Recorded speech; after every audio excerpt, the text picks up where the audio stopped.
విద్యారంగ సమస్యల పరిష్కారానికి ఏఐఎస్ఎఫ్ చేపట్టిన బస్సు యాత్ర గుంటూరుకు చేరింది. ఈ క్రమంలో అక్కడ ఉన్న శ్రీ వెంకటేశ్వర విజ్ఞాన మందిరంలో భారీ బహిరంగ సభ నిర్వహించారు. ఈ సందర్భంగా సిపిఐ జాతీయ కార్యదర్శి కామ్రేడ్ కె రామకృష్ణ మాట్లాడుతూ బస్సు యాత్రకు రాష్ట్ర డీజీపీని అనుమతి కోరితే లా అండ్ ఆర్డర్ సమస్య పేరుతో అనుమతి నిరాకరించారని అన్నారు.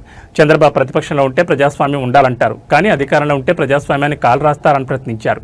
ఈ సభలో సిపిఐ జాతీయ కార్యదర్శి కామ్రేడ్ కె రామకృష్ణతో పాటు సిపిఐ రాష్ట్ర కార్యదర్శివర్గ సభ్యులు, వైఎస్ఆర్సీపీ విద్యార్థి విభాగం రాష్ట్ర అధ్యక్షులు తదితరులు పాల్గొన్నారు.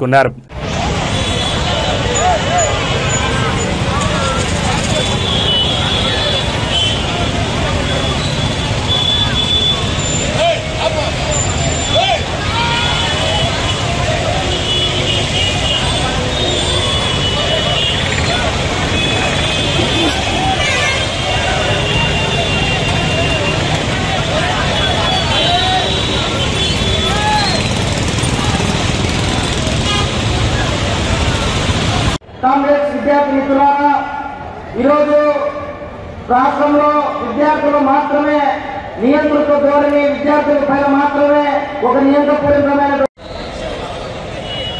కాంగ్రెస్ ముందుగా ఏఐఎస్ఎఫ్ రాష్ట్ర అధ్యక్షులు కాంగ్రెస్ మోహన్ గారు మాట్లాడతారు. కాంగ్రెస్ అందరూ నిశ్శబ్దంగా ఈ యొక్క గొప్ప సందేశాన్ని వినవలసిందిగా కోరుతా ఉన్నాం.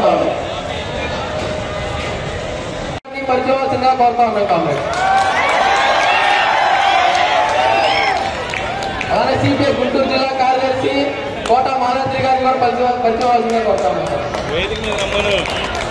అలానే గుంటూరు జిల్లా సహాయక పరీక్ష పేపర్ల రూపంలో అమ్ముకుంటా ఉన్నారు. వాటికి ప్రభుత్వం చేదోడు వాదోడుగా నిలుస్తుంది. కాబట్టి మనం పోరాటానికి సన్నద్ధమవుతా ఉన్నాం. ఈ యొక్క ఏదైతే వ్యాపారం చేసేటువంటి వాణిజ్య సంస్థలకు ధీటుగా ప్రజా సమస్యలపై నిరంతరం పోరాటం చేసేటువంటి మా నాయకుడు సిపిఐ జాతీయ కార్యదర్శి కె రామకృష్ణ గారు ఈ సమావేశానికి ముఖ్య చేయడానికి ప్రభుత్వం పాలసీలు తయారు చేస్తా ఉంది. అందులో ప్రధానంగా మనకు జరుగుతున్నటువంటి ప్రాథమిక మోసం, నష్టం, కష్టం ఏకోపాధ్యాయ పాఠశాలలు పెట్టి బస్సు యాత్ర చేస్తా ఉంటే బస్సు యాత్ర జరుగుతున్నది ఎందుకు? విద్యార్థుల సమస్యలు చెప్పడానికి. కానీ మన రాష్ట్రానికి ఒక డీజీపీ గారు ఉన్నారు, పోలీస్ అందరికంటే కూడా పోలీస్ పెద్ద ఆయన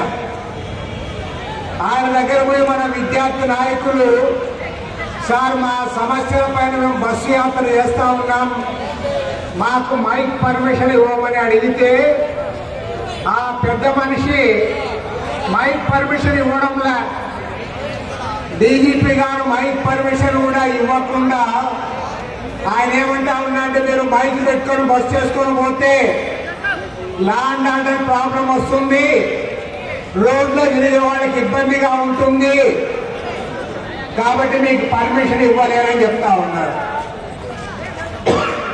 నేను డీజీపీ గారిని ఒకటే అడుగుతా ఉన్నా, అయా గుడి దగ్గర, మసీద్ దగ్గర, అన్ని చర్చి దగ్గర మత సంస్థలు, కుల సంఘాలు అందరూ కూడా మైకులు పెట్టుకొని తిరుగుతా ఉన్నారు, నీకేమీ ఇబ్బంది కనపడలే.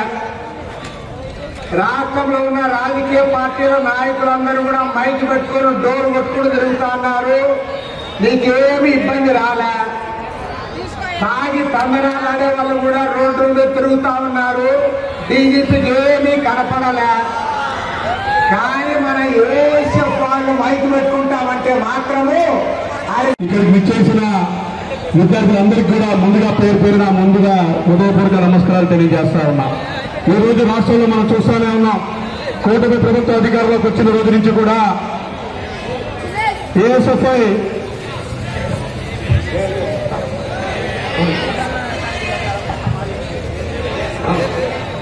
ఏఐఎస్ఎఫ్ రాష్ట్రంలో విద్యార్థులకి ఏ సమస్య వచ్చినా కూడా మొట్టమొదటిగా స్పందిస్తూ ఉంది ఏంటంటే ఏఎస్ఎఫ్ అని చెప్పొచ్చు మనందరం కూడా.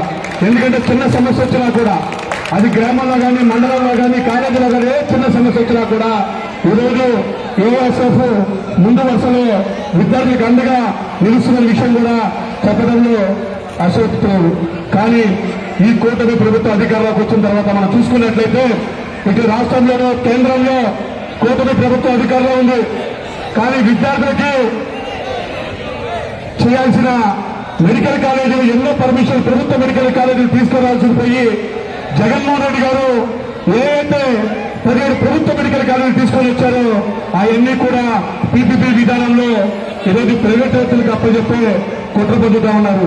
అందులో భాగంగానే ఈరోజు సుమారు 10 మెడికల్ కాలేజీలు ప్రైవేట్ వ్యక్తులకు అప్పచెప్తా ఉన్నారు.